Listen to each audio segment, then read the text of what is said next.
This week our letter is Y, and Y makes the sound yeah, yeah, yeah.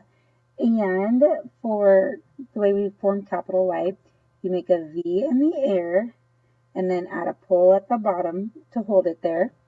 And then lowercase y, you slant right to the bottom, and then you pick up your pencil and then you slant left into the basement. So that's how we form capital Y and lowercase y. Um, for our homework, have your child pick an option for capital Y and an option for lowercase y, or they can choose their own activity. And just make sure you send me their picture doing the activity through Dojo. So the first option this week is forming letter Y with yarn.